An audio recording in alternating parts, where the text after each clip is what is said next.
الرحمن الرحیم عن البراء بن عازب وزید بن ارقم رضی اللہ تعالی عنہما،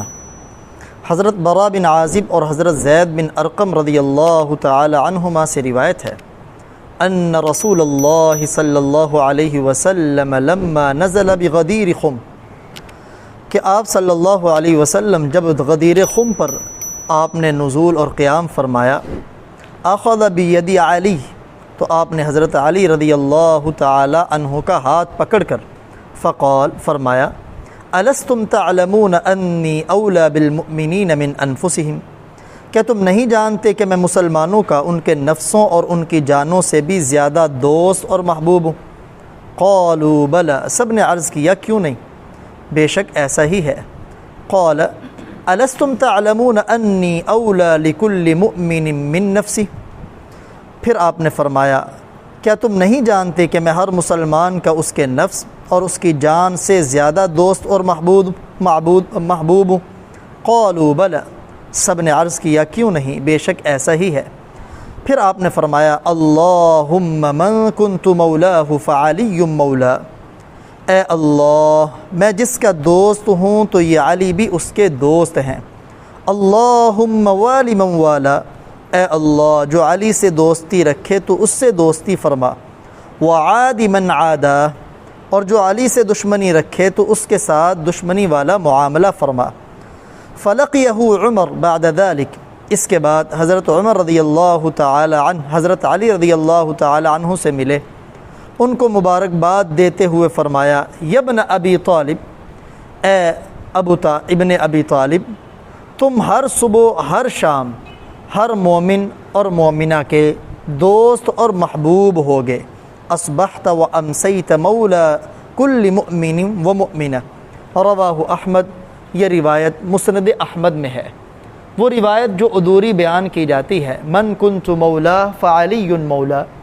اور پھر اس کے اندر غلط استدلال کر کے امت کو فتنے اور گمراہی میں مبتلا کرنے کی مذموم کوشش کی جاتی، وہ مکمل روایت مسند احمد کے اندر مذکور ہے اور میں نے آپ کے سامنے پڑھ کر اس کا ترجمہ کیا۔ یہ واقعہ حجۃ الوداع کے موقع پہ تھا، آپ سفر سے واپس آ رہے تھے۔ غدیر کا معنی ہے تالاب، خم ایک مقام کا نام ہے جس کے قریب یہ تالاب تھا۔ یہ مقام مکہ مکرمہ سے مدینہ منورہ جاتے ہوئے مشہور بستی جحفہ سے 3-4 میل کے فاصلے پر واقع تھا۔ آپ صلی اللہ علیہ وسلم حجۃ الوداع سے واپس ہوتے ہوئے جب اس مقام پر آپ نے قیام فرمایا، 18 ذو الحج کو آپ یہاں پہنچے تو اس وقت آپ نے ایک خطبہ ارشاد فرمایا۔ اس خطبے میں کئی چیزوں کو بیان کیا، من جملہ ان چیزوں میں اہم چیز ایک سیدنا علی رضی اللہ تعالی عنہ کے بارے میں تھی، جس کو اس روایت میں بیان کیا گیا۔ آپ جب خطبہ دینے کے لیے کھڑے ہوئے تو آپ نے حاضرین جو وہاں موجود تھے انہیں فرمایا، کیا میں ایمان والوں کا ان کی جان سے زیادہ حقدار نہیں ہوں، زیادہ محبوب اور دوست نہیں ہوں؟ تو سب نے بلا کہا، بالکل کیوں نہیں۔ آپ کا یہ استدلال سورہ احزاب کی آیت نمبر 6 سے تھا، جس میں آپ اللہ تعالیٰ فرماتے ہیں النبی اولی بالمؤمنین من انفسہم، اس کی طرف آپ نے اشارہ فرمایا۔ پھر آپ نے یہی بات دوبارہ دہرائی، کیا میں ایمان والوں کو ان کی جان سے زیادہ ان کو میرے ساتھ تعلق اور محبت نہیں؟ سب نے اس بات میں اظہار کیا کہ بالکل آپ ہمیں ہماری جانوں سے زیادہ عزیز ہیں۔ پھر آپ صلی اللہ علیہ وآلہ وسلم نے سیدنا علی کا ہاتھ اپنے ہاتھ میں لے کے فرمایا، اللہم من کنت مولا فعلی مولا، اللہم والی من والا وعاد من عادا، اے اللہ تو گواہ رہ، من کنت مولا جس کا میں دوست اور محبوب ہوں، فعلی مولا اس کے علی محبوب اور دوست ہے، اللہم والی من والا، اے اللہ میری تجھ سے درخواست ہے جو علی سے محبت رکھے تو اس سے محبت کا معاملہ فرما، وعاد من عادا، اور جو علی سے دشمنی رکھے تو اس کے ساتھ دشمنی والا معاملہ فرما۔ جب آپ نے یہ ارشاد فرمایا، خطبہ ختم ہوا، سیدنا عمر رضی اللہ تعالی عنہ مبارکباد دینے کے لیے کھڑے ہوئے، بڑے خوشگوار موڈ میں تھے، اور سیدنا علی کو سینے سے لگا کے فرمایا، اے علی، اب کوئی صبح ہو یا شام ہو، تم ہر مومن اور مومنہ کے دوست اور محبوب بن گئے۔ یہ تو حدیث مبارکہ تھی جو میں نے آپ کے سامنے ترجمہ اور اس کا مختصر مطلب آپ کے سامنے رکھا۔ باقی شیعہ حضرات جو اس دلیل کو اپنی مضبوط ترین دلیل سمجھ کر اپنے ہر بیان کے اندر اس کے اوپر اپنے پورے کے پورے دعوے کی عمارت کو کھڑا کرتے ہیں، ذرا اس کی بھی تھوڑی سی وضاحت آپ کے سامنے کیے دیتا ہوں کہ ان کا اس سے استدلال اور دلیل پکڑنا کس قدر کمزور ہے۔ یہ ان کی سب سے بڑی دلیل ہے اور کس قدر کمزور دلیل ہے، تو باقی دلائل خود بخود ان کی حقیقت عیاں ہو جاتی۔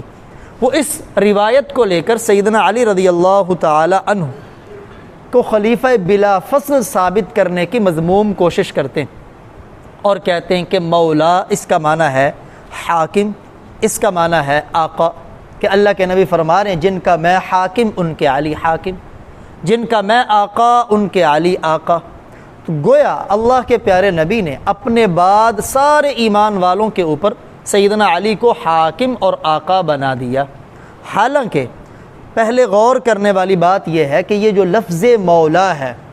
اس لفظ مولا کا معنی کیا ہے؟ اگر آپ عربی لغت اٹھائیں تو لفظ مولا کے تقریباً 21 معنی لغت کی کتابوں میں مذکور ہے۔ القاموس المحیط عربی لغت کی کتاب ہے، اس میں 21 معنی درج ہیں لفظ مولا کے۔ اسی طرح اس کا ترجمہ یہ جو مصباح اللغات اردو میں لکھی ہے، اس میں بھی تقریباً یہی 21 معنی اردو کے اندر نقل کیے گئے۔ انہی معنوں میں مالک، سردار، غلام آزاد کرنے والا، آزاد شدہ، انعام دینے والا، جس کو انعام دیا جائے، محبت کرنے والا، ساتھی، حلیف، پڑوسی، مہمان، شریک، بیٹا، چچا زاد بھائی، بھانجا، چچا، داماد، رشتہ دار، ولی، تابع، یہ تمام معنی مولا کے مصباح اللغات میں القاموس المحیط سے ترجمہ کرتے ہوئے لکھے گئے۔ اب یاد رکھیں عربی کے اندر جب کوئی ایسا لفظ ہو جس کے کئی معنی آتے ہیں، اب جو اس لفظ کو بولتے ہوئے اس کا کیا معنی مراد لیا جائے، تو بولنے والا اپنے لفظ کو بولتے ہوئے آگے پیچھے کچھ ایسے الفاظ بیان کرتا ہے جس سے اس لفظ کے معنی کو متعین کرنا آسان ہو جاتا ہے۔ جیسے یہاں آپ صلی اللہ علیہ وسلم نے جب یہ فرمایا کہ جس کا میں مولا اس کے علی مولا، آگے ہی اس کی وضاحت بھی فرما دی کہ یہاں لفظ مولا کا معنی کیا ہے، تو فرمایا اللہم والی من والا وعادی من عادا، یعنی یہاں والی مولا کے مقابلے کے اندر لایا گیا ہے عدو کو، دشمن کو۔ ظاہری بات ہے دشمن دوست کے مقابلے میں ہوتا ہے کہ اے اللہ تو اسے دوست رکھ جو علی کو دوست رکھے، تو اس سے دشمنی والا معاملہ فرما جو علی سے دشمنی کرے۔ تو یہاں آپ نے خود ہی مولا کے معنی کو متعین کر دیا کہ مولا کا معنی وہ دوست ہے، کیونکہ پیارے نبی خود اس کے معنی کو بیان کر رہے۔ پھر آگے غور کرنے والی بات یہ ہے کہ اگر لفظ مولا کا معنی حاکم اور آقا ہوتا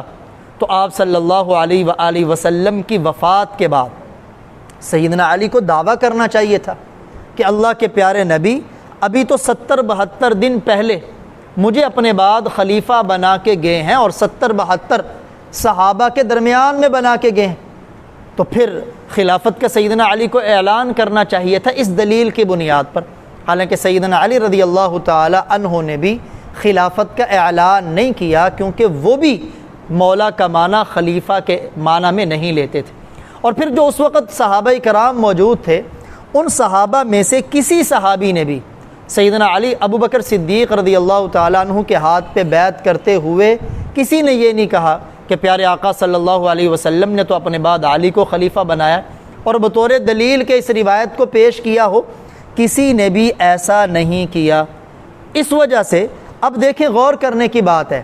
اگر مولا کا معنی یہاں آقا اور خلیفہ ہوتا تو سیدنا علی پر لازم تھا کہ وہ پیارے آقا کے فرمان کے مطابق خلافت کا اعلان کرتے، کیونکہ اللہ کے نبی نے انہیں مقرر کیا جیسے وہ کہتے ہیں، لیکن انہوں نے اعلان نہیں کیا۔ اگر نبی کا حکم تھا تو علی کا اعلان نہ کرنا بڑا جرم ہے، اور یہ بات میں خود نہیں کہہ رہا، بلکہ سیدنا حسن رضی اللہ تعالیٰ عنہ کے پوتے ہیں حسن مثلث، ان سے کسی آدمی نے کہا کہ اللہ کے پیارے نبی نے غدیر خم کے موقع پر جب علی کو خلیفہ بنا دیا تھا تو تم نے ابو بکر کے ہاتھ پہ بیعت کیوں کی؟ تو سیدنا حسن بن مثلث رحمہ اللہ نے فرمایا، اگر بات ایسے ہے جیسے تم کہہ رہے ہو کہ اللہ کے نبی نے سیدنا علی کو خلیفہ بنایا تھا، تو پھر علی نے بہت بڑے گناہ کا ارتکاب کیا کہ اپنی خلافت کا اعلان نہیں کیا۔ حالانکہ آپ صلی اللہ علیہ وآلہ وسلم اگر سیدنا علی کی خلافت کا اعلان کرنا ہوتا تو جیسے آپ نے نماز کو بالکل واضح امت کے سامنے بیان کیا ہے، روزے کو بالکل واضح امت کے سامنے بیان کیا ہے، حج کو واضح امت کے سامنے بیان کیا ہے، تو اللہ کے نبی سیدنا علی کی خلافت کو بھی بالکل واضح امت کے سامنے بیان کرتے۔ اب اس مقام پر غدیر خم کے مقام پر تقریباً 300 یا اس سے زائد افراد تھے، لیکن ان میں سے کسی نے بھی اس روایت کا وہ معنی اور مطلب نہیں سمجھا جو آج ان لوگوں نے سمجھا جو صحابہ کے بھی دشمن ہیں اور اہل بیت کے بھی دشمن۔ لیکن یہ سیدنا علی سے دشمنی ہے کہ اللہ کے نبی انہیں کوئی ذمہ داری سونپے اور وہ اپنی ذمہ داری کو نہ نبھائے۔ ان کے بقول اللہ کے نبی نے انہیں خلافت دی ہے، خلافت کا اعلان کیا ہے، لیکن سیدنا علی نے خلافت نہیں لی، نہ ہی خلافت کا اعلان کیا، تو یہ تو نبی کی نافرمانی ہے معاذ اللہ۔ تو سیدنا علی رضی اللہ تعالی عنہ نے بھی خود اس بات کو نہیں سمجھا، لیکن یہاں چونکہ آپ صلی اللہ علیہ وسلم یہ آپ نے روایت یہ الفاظ کیوں ارشاد فرمائے؟ اصل میں حجۃ الوداع سے پہلے آپ صلی اللہ علیہ وسلم نے سیدنا علی رضی اللہ تعالی عنہ کو یمن بھیجا تھا اور ان کے ساتھ کچھ لوگوں کو ایک لشکر کی صورت میں بھیجا۔ جب یہ لوگ وہاں سے واپس آئے تو جو ان کے ساتھ لوگ تھے انہوں نے سیدنا علی رضی اللہ تعالی عنہ پر شبہ اور اعتراض کیا، تو آپ صلی اللہ علیہ وسلم نے سیدنا علی کا مقام و مرتبہ سمجھانے کے لیے ان سب کے سامنے یہ فرمایا کہ جس کا میں دوست ہوں علی اس کے دوست ہیں، اور جو علی سے دشمنی رکھے گا اے اللہ تو بھی اس کے ساتھ دشمنی والا معاملہ فرما۔ تو یہ سیدنا علی رضی اللہ تعالی عنہ کی عظمت اور منقبت آپ صلی اللہ علیہ وآلہ وسلم نے ان لوگوں کے سامنے واضح فرمائی۔ اللہ ہمیں دین کی صحیح سمجھ نصیب فرمائے۔